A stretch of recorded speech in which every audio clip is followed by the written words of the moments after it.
The untouchable streak. How Kendrick Lamar just buried the entire genre in one night, and why Isaac Hayes 3 just humiliated himself on live timeline. Once every 10 years or so, hip-hop hands us a moment so absurdly historic that even the people who spent the last decade swearing they were done with the genre suddenly cannot pry their eyes off the screen. And the moment that just landed on Kendrick Lamar's shoulders in the last 24 hours might be the single loudest one this culture has produced all year, all decade, and quite possibly in the entire modern era of rap awards. Because what Kendrick Lamar just accomplished at the BET Awards is not a win. It is not a trophy. It is not even a milestone in the traditional sense.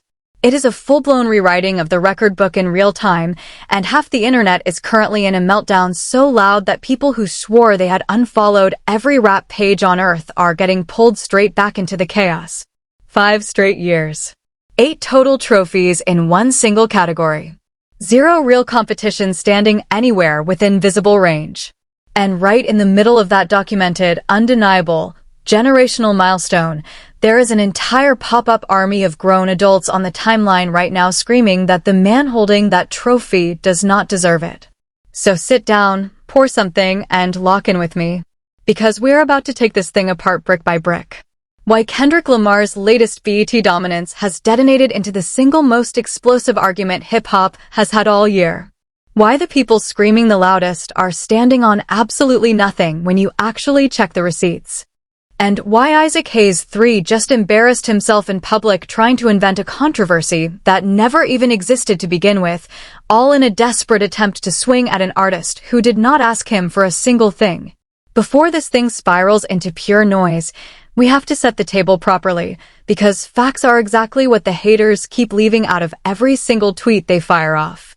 And if you are still locked in with me right now, and you want a breakdown that actually cuts through the fog instead of adding more smoke to it, do me one quick favor and slam that like button, because it genuinely helps push this breakdown out to every fan who needs to see that this is a documented, brick-by-brick, undeniable historic run, and it deserves every ounce of respect the culture usually saves for its most sacred moments. But of course, because the internet is what it is, the very second Kendrick Lamar's name got called on that stage, one very specific corner of hip-hop fandom decided that instead of tipping their cap to a legitimate milestone, they were going to manufacture rage out of thin air and pretend they had personally uncovered some grand injustice. The main complaint bouncing around every rap page right now goes something like this. How can Kendrick Lamar win Best Male Hip-Hop Artist in 2026 if he did not even release a brand new album this year? On the surface, sure, if you have never once cracked open the actual criteria of this specific category, that might sound like a reasonable question for maybe 3 whole seconds. But the moment you scratch even one single layer beneath the surface, the entire argument collapses inward. And it collapses because of one project that refuses to leave the top of the mountain no matter how many months pass, no matter how many new albums drop trying to unseat it, no matter how loud the discourse gets around it. That project, obviously, is GNX. And if you have somehow forgotten just how much of a monster this album has been, let this be a reminder in real time. As of right now, GNX is still comfortably sitting as the highest-selling hip-hop album of 2025, moving north of 2 million equivalent units, a number most rappers active in the game today will never come close to touching in their entire careers, let alone off a single body of work. This was not a hot week and cool fade. GNX went on to lock in Rap Album of the Year, cemented itself inside Super Bowl history through the exact same rollout, and kept generating cultural conversation for months after the actual release cycle technically wrapped. When an album is still selling, still streaming, still being quoted, still being dissected line for line, and still being referenced a full calendar year after it drops, that is not a body of work that quietly faded into the algorithm. That is a body of work that reshaped the entire landscape it landed inside. So when somebody tries to ask why Kendrick Lamar deserved this specific trophy in a year where he did not personally release something brand new, the honest answer is almost insultingly simple. GNX never actually left. It has been sitting silently on top of the mountain this entire time, quietly outperforming projects that dropped with bigger rollouts, bigger promo budgets, and dramatically less staying power. And that brings us directly into the real criteria behind this specific award, something almost nobody screaming online bothered to look up before they hit send on their furious tweets. Best Male Hip-Hop Artist has never been framed strictly as an Album of the Year prize. The category is measured by overall cultural impact, by influence, by staying power, by relevance across the entire eligibility window, not by whoever slammed a project out the fastest. Features count. Culture conversation counts. Longevity counts. If the entire industry is still debating your last body of work while other artists are actively trying and failing to knock it off the cultural bloodstream, that absolutely 100% counts. Kendrick Lamar did not need a new drop this year because the drop he already handed the world in the previous cycle was still doing more damage than almost anything that released fresh in 2026. That is not a loophole. That is not favoritism dressed up as a scoreboard. That is exactly what this category was engineered to measure since the day it was created. Now, here's where the plot really thickens. Because this win did not just ruffle a handful of anonymous accounts on the timeline. It publicly upset the fan bases of other artists who released multiple full projects during this eligibility window and still walked away holding nothing. One particular rapper released 3 separate albums across this exact stretch as a nominee and still could not walk away with the hardware. And understandably, a segment of his fan base is losing whatever composure they had left. But here is the uncomfortable truth none of them want to hear out loud. Those 3 albums came in, generated maybe a week of cycle each, and then quietly evaporated from the conversation like fog burning off in the morning. Compare that cultural footprint to something like the Iceman chatter still bouncing off timelines, the Super Bowl afterglow still radiating months later, the constant online debate that follows literally every single move Kendrick Lamar's camp makes, and the gap in real cultural weight becomes almost impossible to argue against with a straight face. Quantity of releases has never automatically translated into quality of impact, and this year proved that harder than almost any recent example in memory. Let us sit with Iceman for another second too, because that comparison keeps ricocheting through these debates whether people want to admit it or not.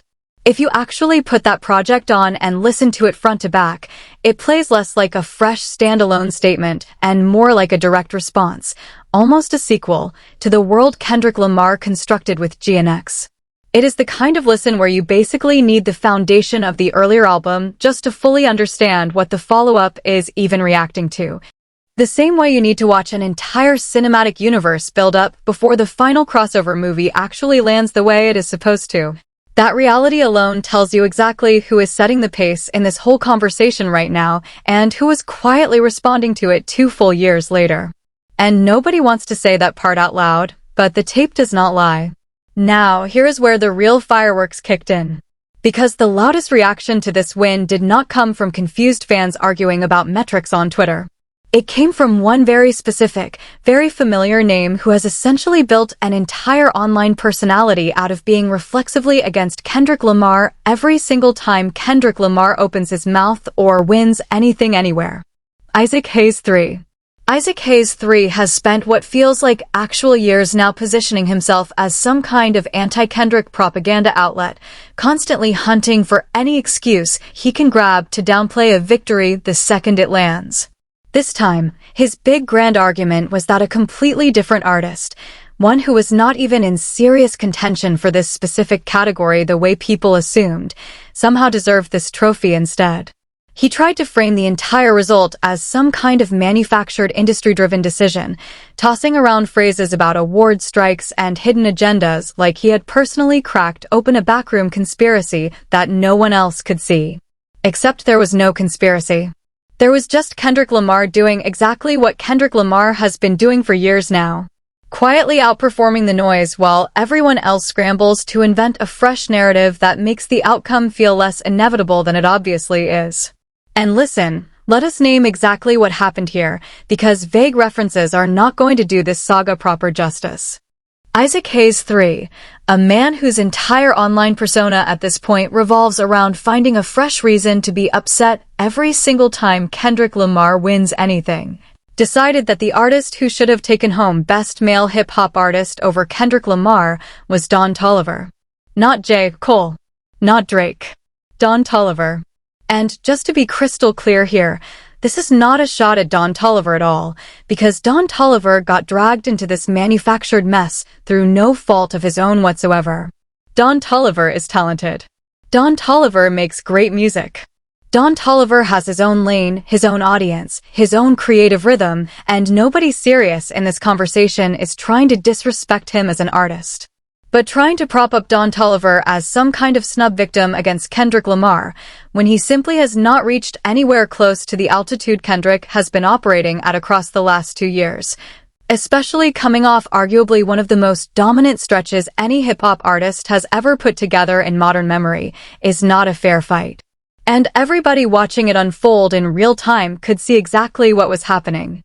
It looked less like genuine advocacy for Don Toliver and more like Isaac Hayes 3 trying to manufacture a controversy by using another artist's name as a prop. And that distinction matters more than people want to admit out loud.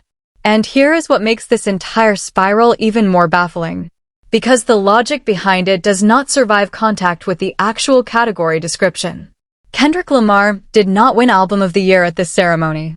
Kendrick Lamar won Best Male Hip-Hop Artist. Those are two completely different lanes measuring two completely different things, and treating them like the same trophy is either a deliberate misunderstanding or a genuine failure to read what the award even represents before you start firing off outrage online. The award recognizes cultural impact, staying power, and influence across the full eligibility window.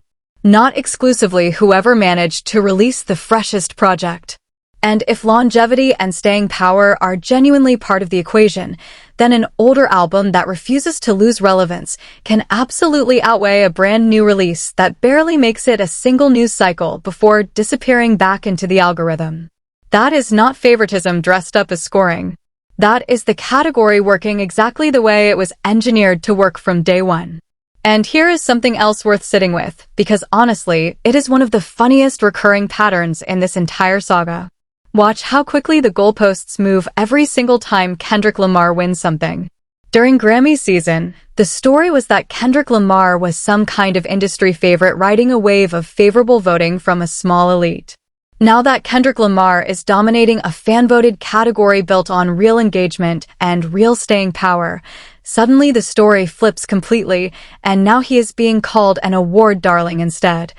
As if that label is somehow supposed to sting rather than just prove that his critics cannot find consistent ground to stand on for more than a single news cycle at a time.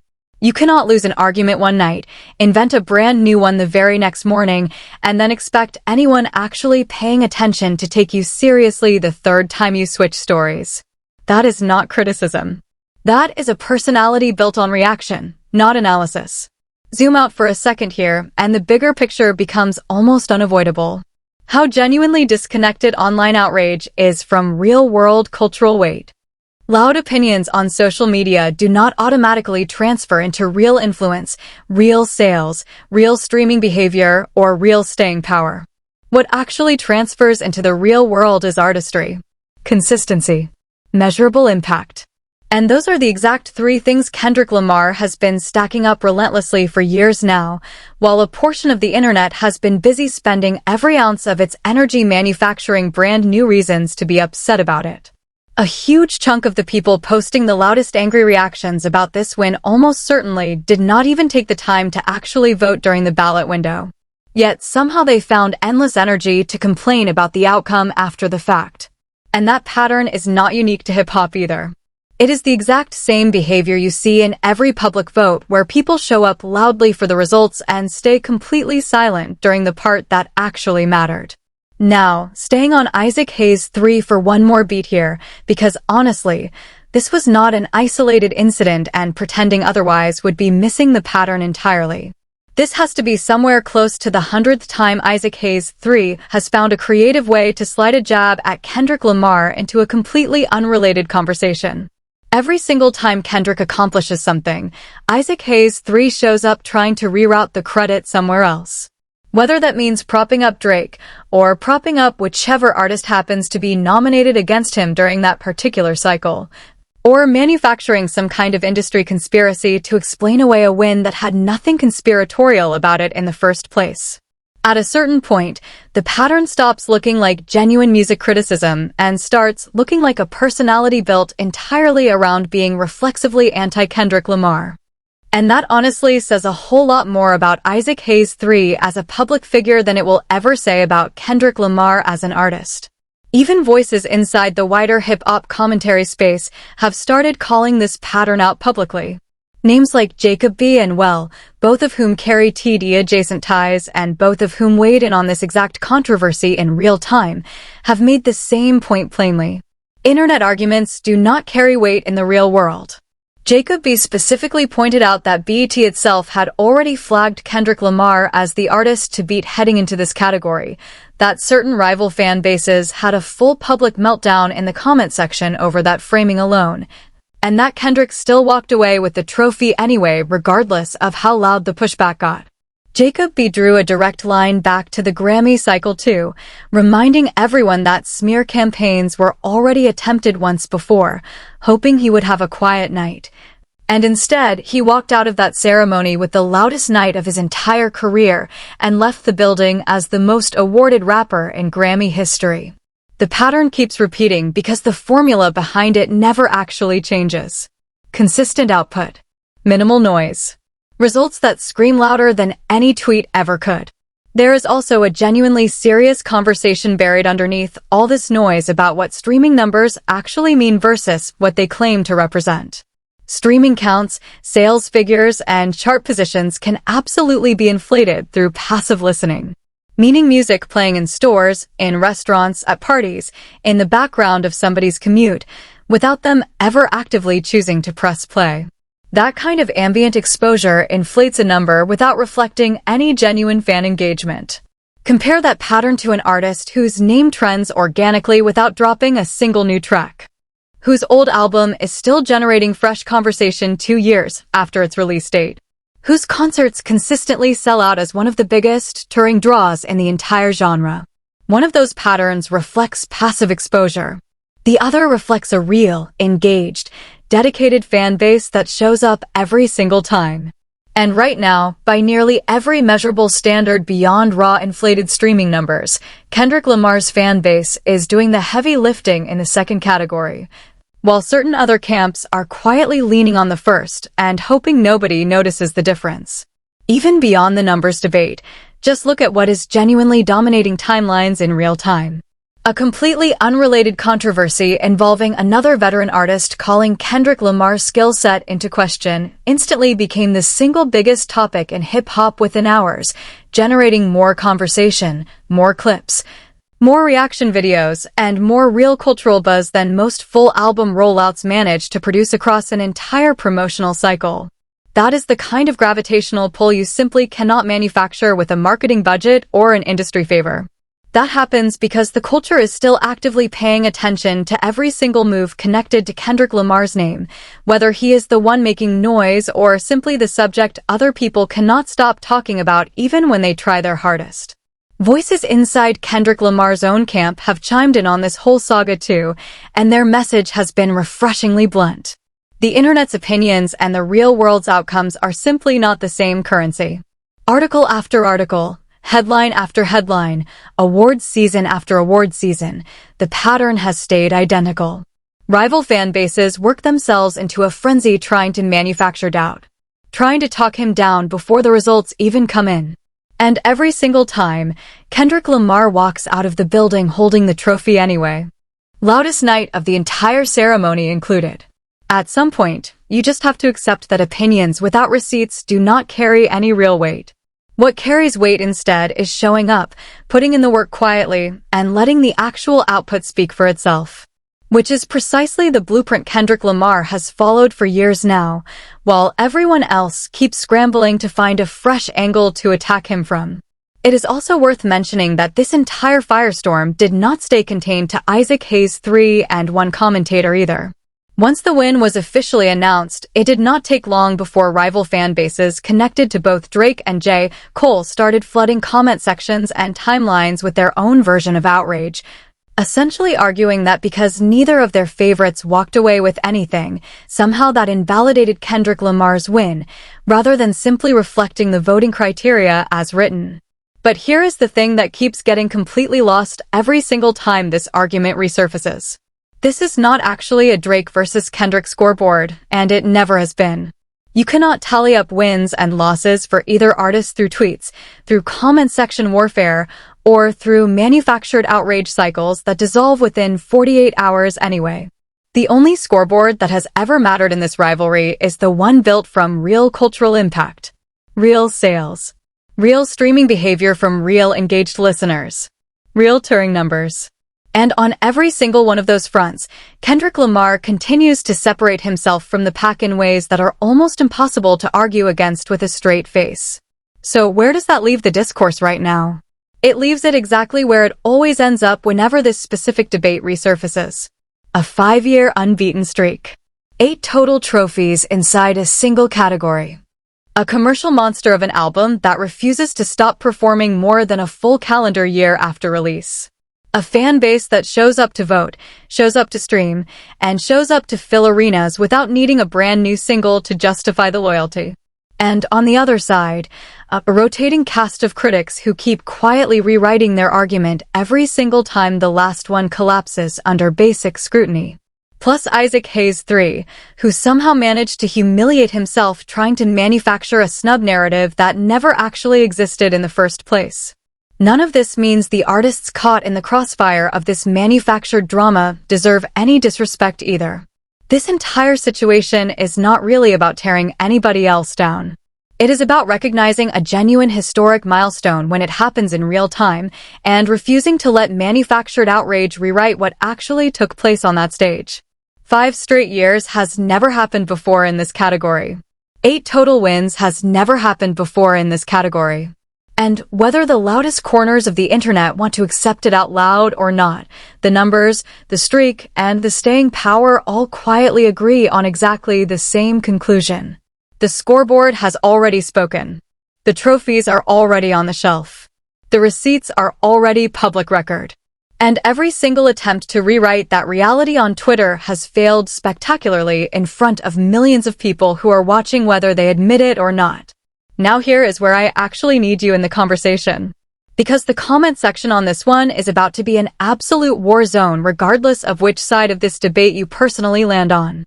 Do you think this 5-year streak is officially the single most disrespected historic achievement in hip-hop award history? Do you think the criteria behind this category actually makes sense the way it is written, or should every artist be forced to drop something brand new every single year just to even qualify for consideration in the first place?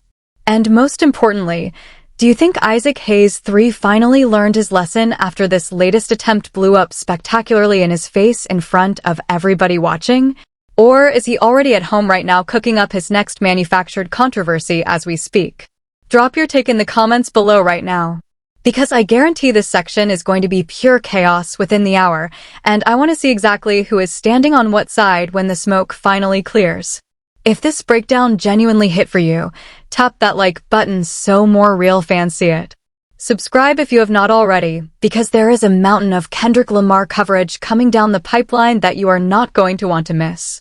And listen, if you are still riding with me, go check out the suggested video on your screen right now, because the next chapter of this saga is already starting to write itself, and you are going to want to be in the room when it does.